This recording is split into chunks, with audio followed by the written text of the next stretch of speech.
Now turn to Part 1.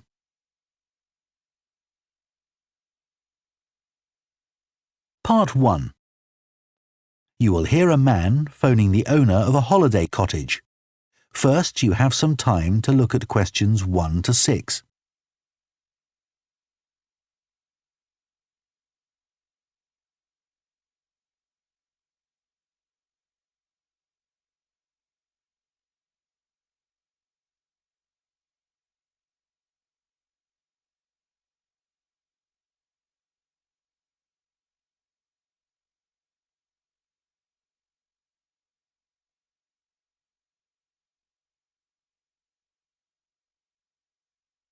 Now listen carefully and answer questions 1 to 6.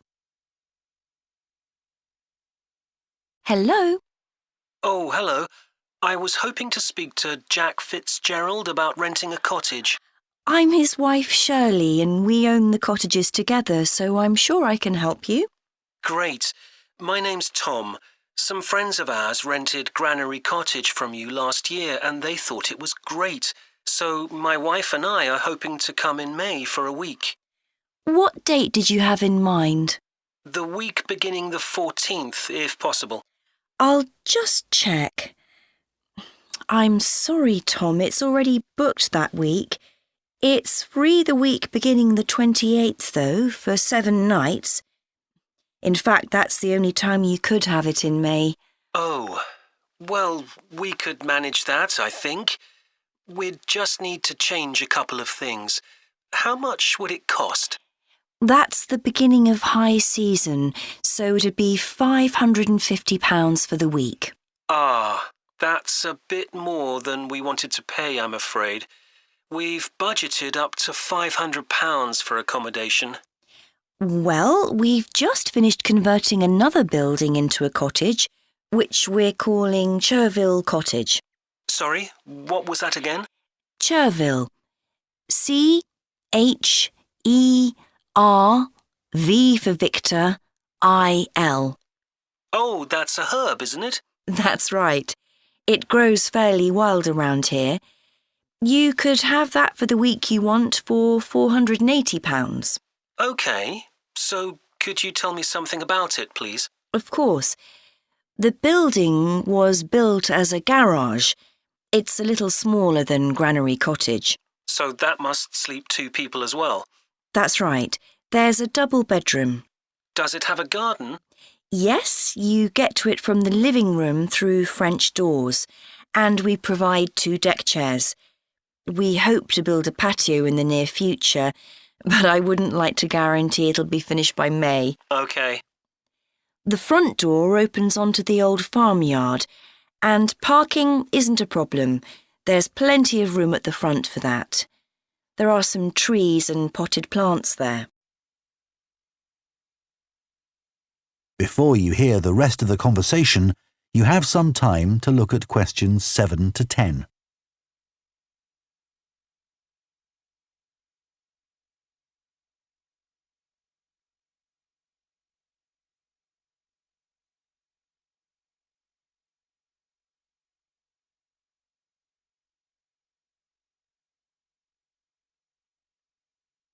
Now listen and answer questions 7 to 10.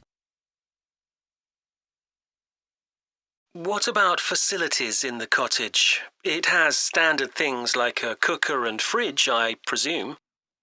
In the kitchen area, there's a fridge freezer, and we've just put in an electric cooker. Is there a washing machine? Yes, there's also a TV in the living room, which plays DVDs too. The bathroom is too small for a bath, so there's a shower instead. I think a lot of people prefer that nowadays anyway. It's more environmentally friendly, isn't it? Unless you spend half the day in it. Exactly. What about heating? It sometimes gets quite cool at that time of year. There's central heating, and if you want to light a fire, there's a stove. We can provide all the wood you need for it. It smells so much nicer than coal, and it makes the room very cosy. We've got one in our own house. That sounds very pleasant. Perhaps we should come in the winter to make the most of it. Yes, We find we don't want to go out when we've got the fire burning. There are some attractive views from the cottage which I haven't mentioned. There's a famous stone bridge. It's one of the oldest in the region, and you can see it from the living room. It isn't far away. The bedroom window looks in the opposite direction and has a lovely view of the hills and the monument at the top. Well, that all sounds perfect. I'd like to book it, please. Would you want a deposit? Yes, we ask for 30% to secure your booking, so that'll be £144. And when would you like the rest of the money? You're coming in May, so the last day of March, please. Fine. Excellent. Could I just take your details so that I can... That is the end of Part 1. You now have half a minute to check your answers to Part 1. Part 2. You will hear a town councillor reporting on the local transport network and a recreation facility. First, you have some time to look at questions 11 to 14.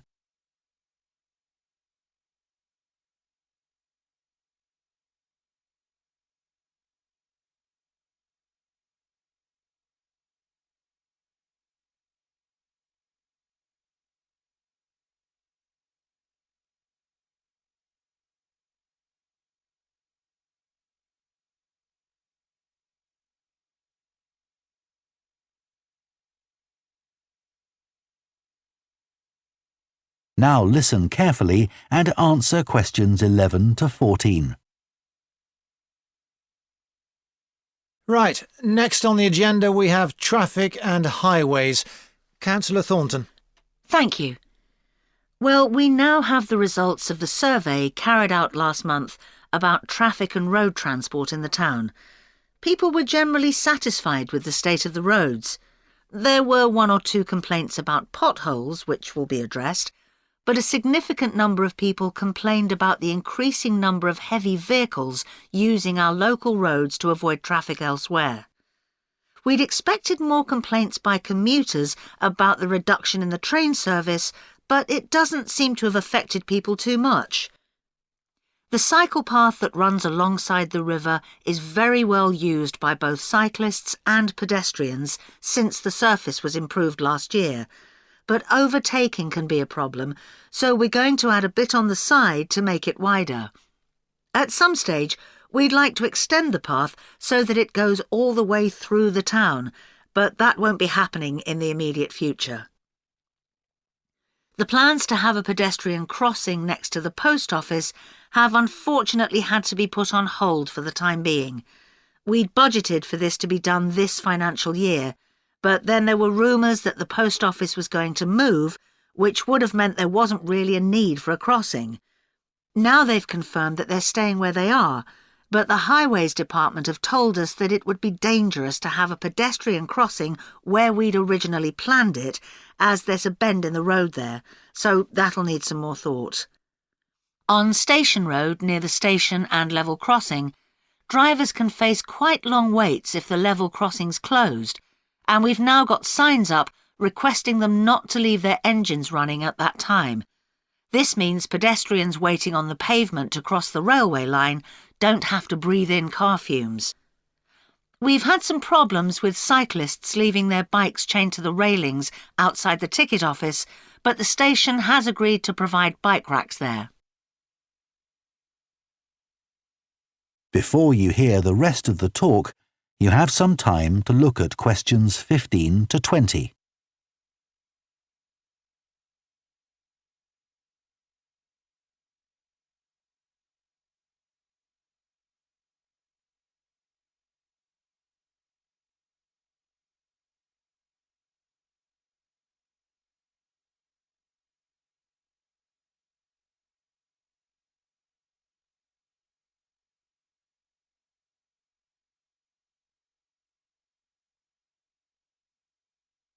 Now listen and answer questions 15 to 20. So next on the agenda is proposals for improvements to the recreation ground. Councillor Thornton again. Well, Since we managed to extend the recreation ground, we've spent some time talking to local people about how it could be made a more attractive and useful space. If you have a look at the map up on the screen, you can see the river up in the north and the community hall near the entrance from the road.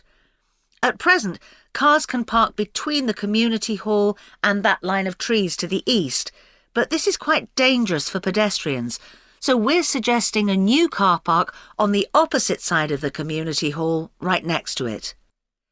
We also have a new location for the cricket pitch. As we've now purchased additional space to the east of the recreation ground, beyond the trees, we plan to move it away from its current location, which is rather near the road, into this new area beyond the line of trees. This means there's less danger of stray balls hitting cars or pedestrians. We've got plans for a children's playground, which will be accessible by a footpath from the community hall and will be alongside the river. We'd originally thought of having it close to the road, but we think this will be a more attractive location. The skateboard ramp is very popular with both younger and older children. We had considered moving this up towards the river, but in the end we decided to have it in the southeast corner near the road. The pavilion is very well used at present by both football players and cricketers. It will stay where it is now, to the left of the line of trees and near to the river, handy for both the football and cricket pitches. And finally, we'll be getting a new notice board for local information, and that will be directly on people's right as they go from the road into the recreation ground. That is the end of Part 2. You now have half a minute to check your answers to Part 2. Part 3. You will hear 2 urban planning students discussing bike-sharing schemes in different cities. First, you have some time to look at questions 21 to 24.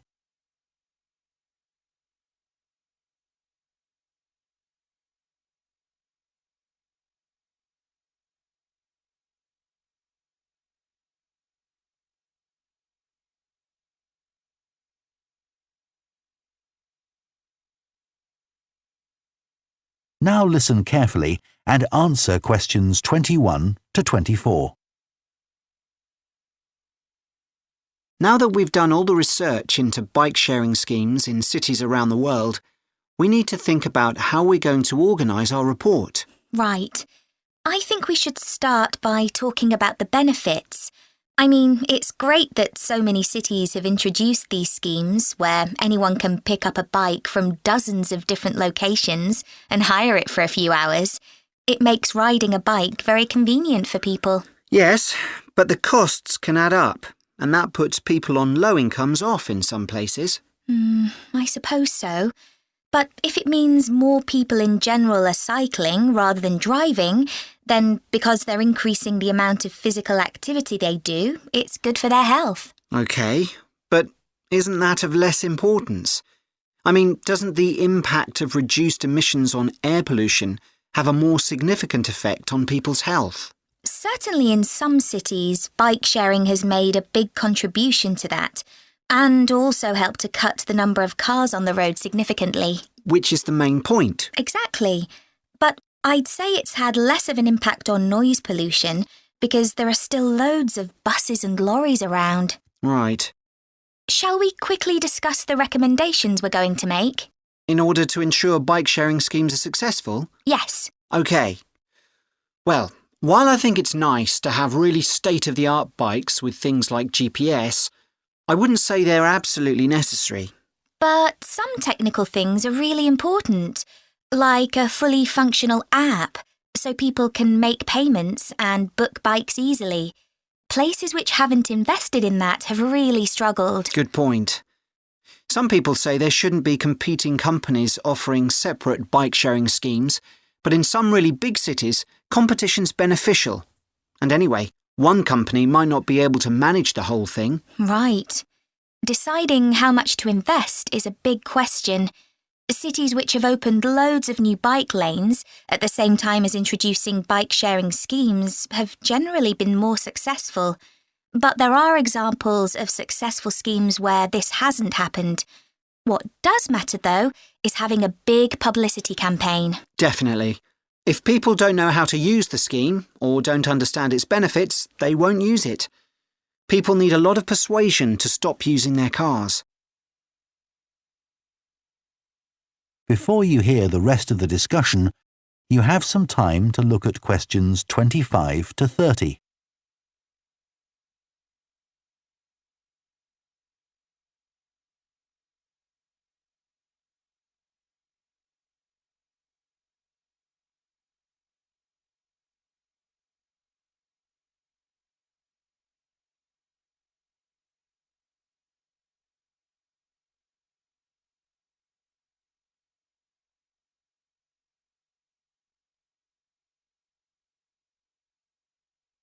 Now listen and answer questions 25 to 30. Shall we look at some examples now and say what we think is good or bad about them? I suppose we should start with Amsterdam, as this was one of the first cities to have a bike-sharing scheme. Yes, there was already a strong culture of cycling here. In a way, it's strange that there was such a demand for bike sharing, because you'd have thought most people would have used their own bikes. And yet it's one of the best used schemes. Dublin's an interesting example of a success story. It must be because the public transport system's quite limited. Not really. There's no underground, but there are trams and a good bus network. I'd say price has a lot to do with it. It's one of the cheapest schemes in Europe to join. But the buses are really slow. Anyway, the weather certainly can't be a factor. No, definitely not. The London scheme's been quite successful. Yes, it's been a really good thing for the city. The bikes are popular and the whole system is well maintained, but it isn't expanding quickly enough. Basically, not enough's been spent on increasing the number of cycle lanes. Hopefully that'll change. Yes. Now, what about outside Europe? Well, bike-sharing schemes have taken off in places like Buenos Aires. They built a huge network of cycle lanes to support the introduction of the scheme there, didn't they? It attracted huge numbers of cyclists where previously there were hardly any. An example of good planning. Absolutely. New York is a good example of how not to introduce a scheme. When they launched it, it was more than 10 times the price of most other schemes. More than it costs to take a taxi. Crazy. I think the organisers lacked vision and ambition there. I think so too. Sydney would be a good example to use. I would have expected it to have grown pretty quickly here. Yes. I can't quite work out why it hasn't been an instant success like some of the others. It's a shame, really. I know. OK, so now we've thought about all those... That is the end of part 3. You now have half a minute to check your answers to part 3. Part 4.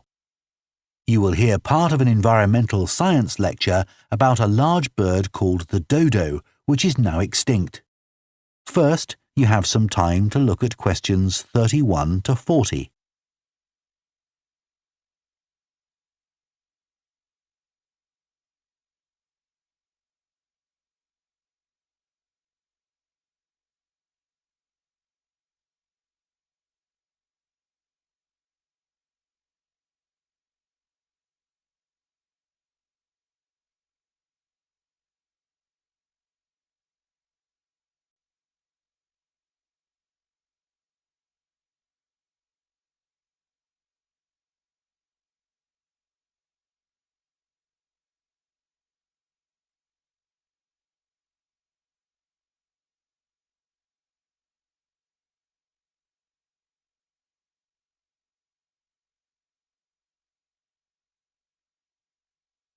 Now listen carefully and answer questions 31 to 40.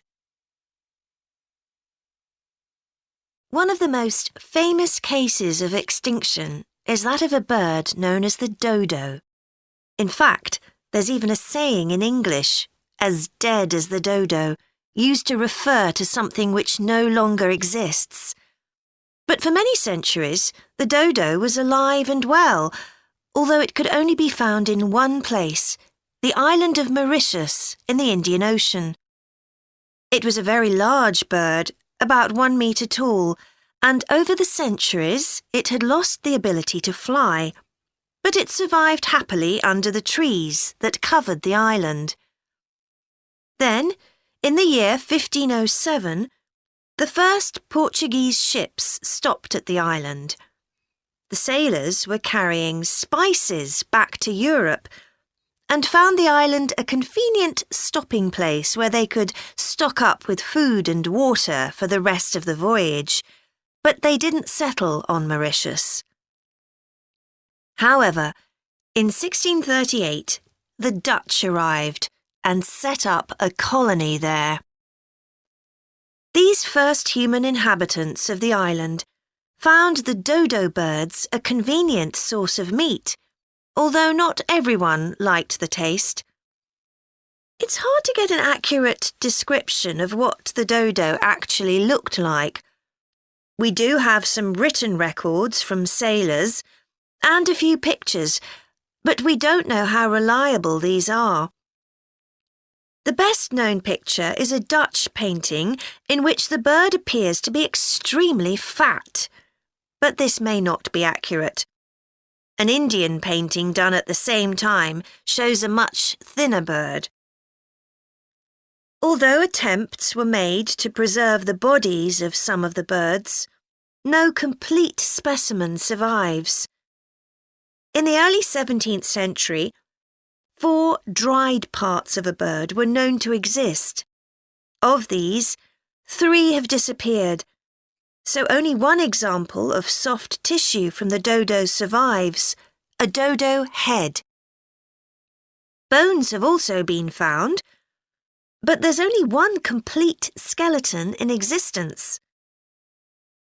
This single dodo skeleton has recently been the subject of scientific research, which suggests that many of the earlier beliefs about dodos may have been incorrect.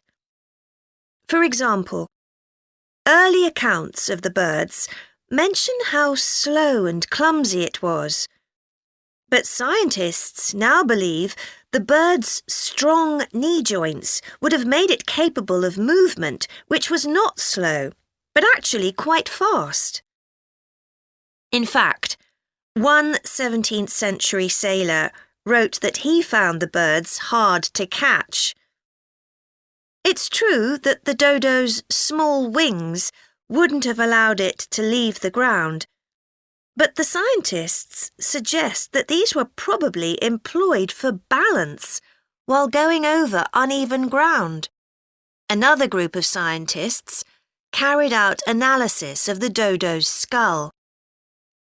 They found that the reports of the lack of intelligence of the dodo were not borne out by their research, which suggested the bird's brain was not small, but average in size.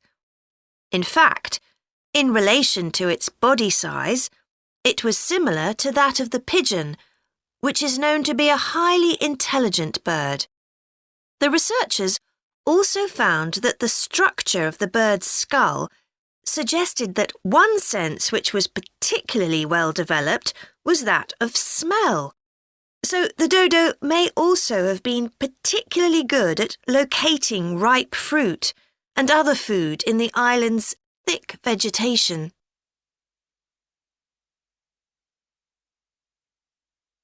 So it looks as if the dodo was better able to survive and defend itself than was originally believed. Yet, less than 200 years after Europeans first arrived on the island, they had become extinct. So what was the reason for this? For a long time it was believed that the dodos were hunted to extinction, but scientists now believe the situation was more complicated than this. Another factor may have been the new species brought to the island by the sailors. These included dogs, which would have been a threat to the dodos, and also monkeys, which ate the fruit that was the main part of the dodo's diet. These were brought to the island deliberately. But the ships also brought another type of creature, rats, which came to land from the ships and rapidly overran the island. These upset the ecology of the island, not just the dodos, but other species too. However, they were a particular danger to the dodos because they consumed their eggs. And since each dodo only laid one at a time, this probably had a devastating effect on populations. However, we now think that probably the main cause of the bird's extinction was not the introduction of non-native species, but the introduction of agriculture. This meant that the forest that had once covered all the island and that had provided a perfect home for the dodo was cut down so that crops such as sugar could be grown. So, although the dodo had survived for thousands of years, suddenly it was gone. That is the end of Part 4. You now have 1 minute to check your answers to Part 4.